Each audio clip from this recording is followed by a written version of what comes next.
Industry ആയിട്ടാണ് government കാണുന്നത്. ആ ഇൻഡസ്ട്രിയെ ഇനിയും പറ്റാവുന്നത്രയും സഹായങ്ങൾ നൽകി ആ ഇൻഡസ്ട്രി തകർന്നു പോകാതിരിക്കാൻ വേണ്ടി പ്രൊട്ടക്ട് ചെയ്യും. ഹായ്, എല്ലാവർക്കും നമസ്കാരം. അപ്പോൾ ഇന്നത്തെ നമ്മുടെ വീഡിയോ സതീശൻ പ്രൈവറ്റ് ബസ് അസോസിയേഷൻകാർക്ക് പ്രത്യേക ഇളവ് പ്രഖ്യാപിച്ചത് സംബന്ധിച്ചാണ്.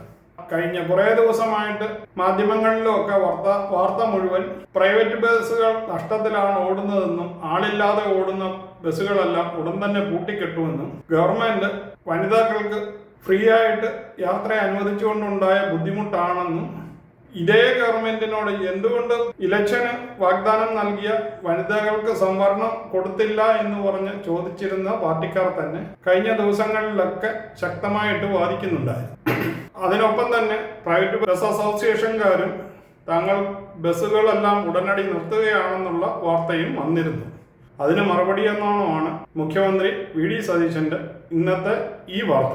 നമുക്ക് ഈ വാർത്ത ഒന്ന് കാണാം. അവർ വലിയ പ്രതിസന്ധിയെ നേരിടുകയാണ്.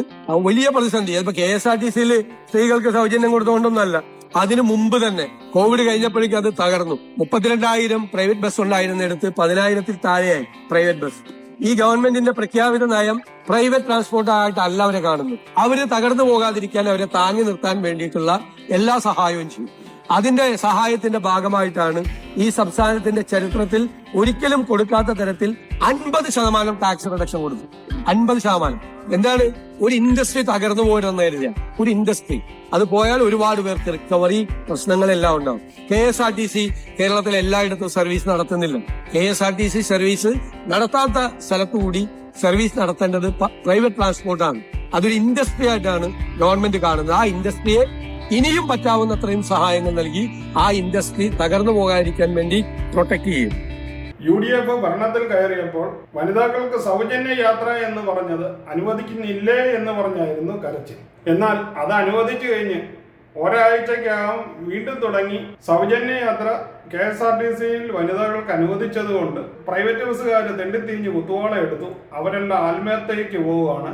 അതുകൊണ്ട് നിങ്ങൾ ഈ സൗജന്യ യാത്ര അനുവദിച്ചുകൊണ്ടാണ് ഇത് സംഭവിച്ചതെന്നും ഇങ്ങനെ ചെയ്ത് ജനത്തിനെ നശിപ്പിക്കുകയാണെന്നും പറഞ്ഞായിരുന്നു അടുത്ത പരിപാടി. അപ്പോൾ അടുത്തത് ഇനി എന്ത് പറയുമോ ആവോ. പ്രൈവറ്റ് ബസ്സിനെ താങ്ങി നിർത്താൻ മുഖ്യമന്ത്രി തന്റെ എല്ലാ സപ്പോർട്ടും ഉണ്ടെന്ന് പറഞ്ഞ സ്ഥിതിക്ക് ഇനിയിപ്പം അടുത്ത ആരോപണം എന്താണെന്ന് നമുക്ക് കാത്തിരിക്കാം. അപ്പോൾ മുഖ്യമന്ത്രി ഇതിൽ പറയുന്നത് പ്രൈവറ്റ് ബസ് ഒരു KSRTCക്ക് സമാന്തരമായ ഒരു സർവീസായിട്ടല്ല കാണുന്നത്, അതൊരു ഇൻഡസ്ട്രി ആയിട്ടാണ് കാണുന്നതെന്നും അതിനെ താങ്ങി നിർത്തേണ്ടത് ഗവൺമെന്റിന്റെ കടമയാണെന്നും അതുകൊണ്ട് ഈ ഗവൺമെന്റ് 50% ടാക്സ് ഇളവാണ് പ്രൈവറ്റ് ബസ്സുകാർക്ക് നൽകിയിരിക്കുന്നത്. അപ്പം കേരളത്തിനെ എങ്ങനെയും ഉയർത്തിക്കൊണ്ടു വരുമെന്നുള്ള മുഖ്യമന്ത്രിയുടെ വാക്കുകൾ ഫലവത്താകുകയാണ്. ഇനിയും മുഖ്യമന്ത്രിയുടെ ഭാഗത്ത് നിന്നും ഇതുപോലെയുള്ള നല്ല നല്ല കാര്യങ്ങൾക്കായി കേരള ജനത പ്രതീക്ഷിച്ചുകൊണ്ട് ഈ വീഡിയോ ഇവിടെ നിർത്തുകയാണ്. വീഡിയോ ഇഷ്ടപ്പെട്ടെങ്കിൽ ചാനൽ ലൈക്ക് ചെയ്യാനും സബ്സ്ക്രൈബ് ചെയ്യാനും മറക്കാതിരിക്കുക. വീണ്ടും അടുത്തൊരു വീഡിയോയിൽ കാണുന്നത് വരെ നിങ്ങൾക്ക് എല്ലാവർക്കും ഗുഡ് ബൈ.